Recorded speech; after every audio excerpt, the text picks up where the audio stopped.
Assalamualaikum warahmatullahi wabarakatuh. Selamat pagi para pejuang keadilan. Selamat datang di podcast Sabes Law Firm episode 4. Saya Mila, dan pada episode kali ini kita akan membahas fase krusial yang dihadapi oleh hampir setiap sarjana hukum dalam menentukan arah profesi setelah kelulusan. Lulus dari Fakultas Hukum bukanlah akhir, melainkan awal dari berbagai kemungkinan. Namun hingga kini, masih banyak yang beranggapan bahwa lulusan hukum hanya terbatas pada profesi tertentu seperti pengacara, hakim, ataupun jaksa, tanpa benar-benar memahami luasnya prospek kerja lulusan hukum. Karena itu muncul pertanyaan, profesi apa sih yang sebenarnya terbuka bagi sarjana hukum?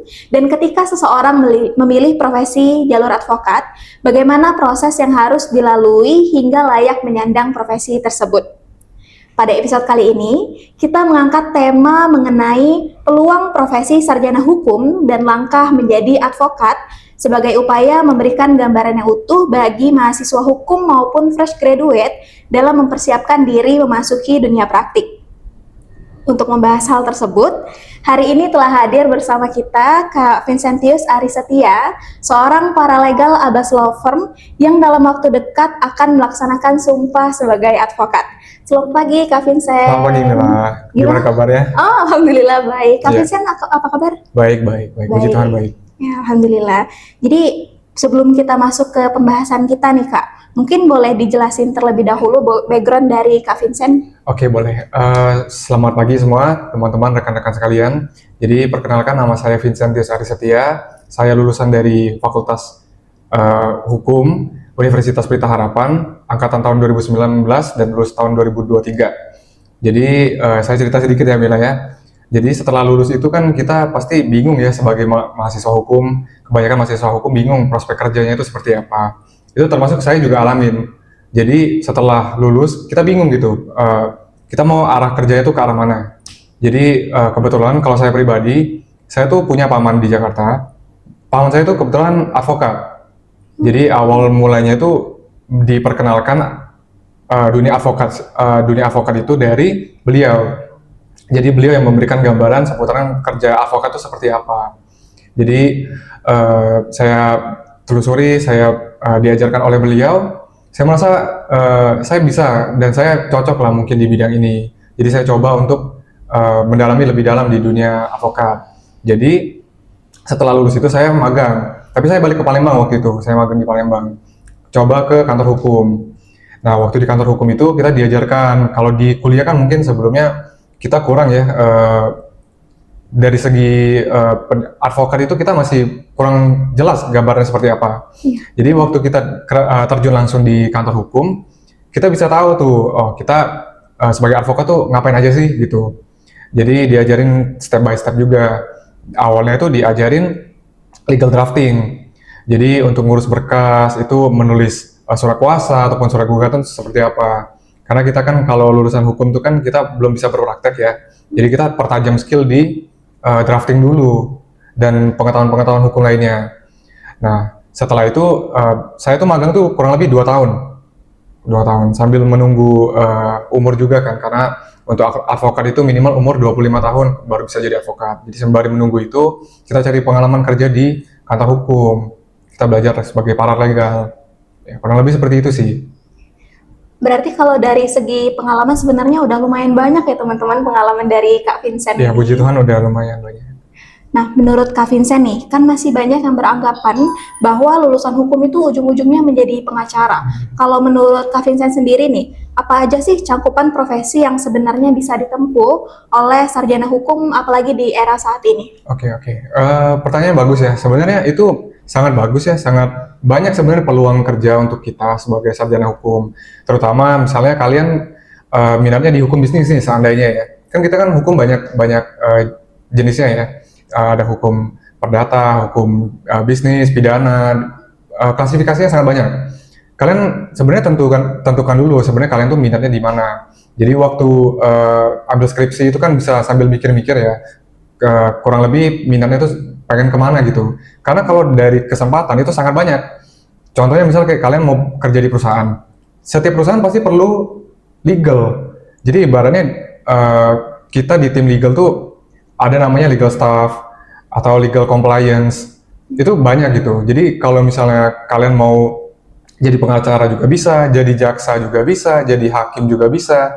Jadi tergantung dari kepribadian kalian masing-masing dan minat kalian masing-masing. Jadi eh, dicoba dicari tahu dulu dari awal, kira-kira tuh cocoknya kemana sih? Karena kan kita Indonesia terutama ya, Indonesia kan negara hukum. Jadi apapun aspek kehidupan kita pasti tidak jauh larinya dari hukum.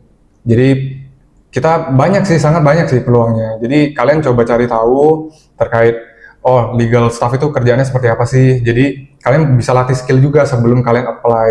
Jadi sebelum kalian lulus kalian punya skill sendiri juga. Jadi bisa lebih gampang untuk perusahaan buat terima kalian gitu. Kalau kalian punya skill yang cukup. Gitu. Iya. Gitu sih. Benar sih, sependapat banget sama Kak Vincent. Berarti ini bisa untuk mahasiswa baru juga ya Kak Vincent? Bisa, sangat bisa. Jadi kalau yang masih bingung mau ngambil jurusan apa, mending masuk hukum aja karena prospek kerjanya itu sebenarnya luas banget. Jadi nggak cuma terbatas di pengacara, jaksa ataupun hakim, tapi bisa juga masuk ke perusahaan-perusahaan besar ya, Kak Vincent. Oke, menarik banget. Benar.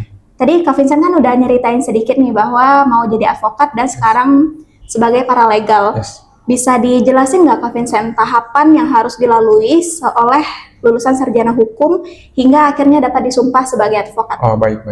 Jadi langkahnya itu yang pasti kalian harus kelarin dulu kuliahnya. Jadi sarjana hukum itu wajib, sarjana hukum wajib. Setelah sarjana hukum, kalian ikut namanya PKPA atau namanya Pendidikan Khusus Profesi Advokat. Nah, pendidikan khusus ini jadi ibaratnya kayak kalian setelah kuliah, kalian diajarkan lebih dalam lagi.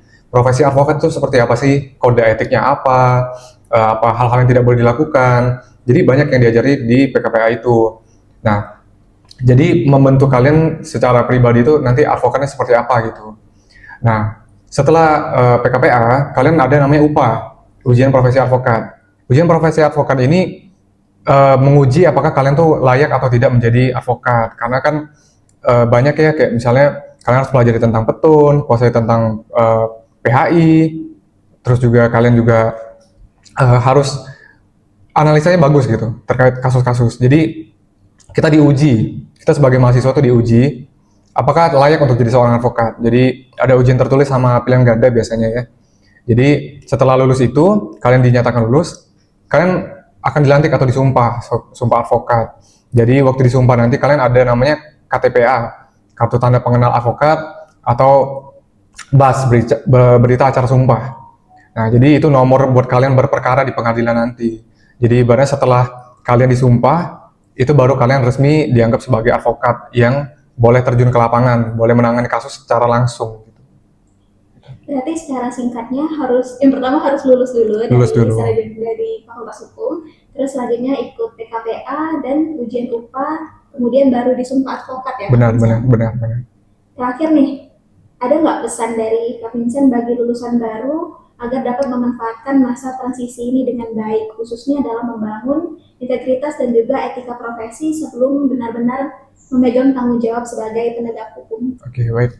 Jadi kalau saran dari saya untuk mahasiswa-mahasiswa, jadi kalian latih dan asah terus skill kalian. Bisa baca putusan hakim itu perlu loh. Kayak jadi kalian baca putusan hakim, jadi kalian bisa analisa gitu. Kasusnya tuh bakal seperti apa, penyelesaiannya seperti apa, pasal-pasal yang kalian bisa terkait kasus tersebut tuh seperti apa.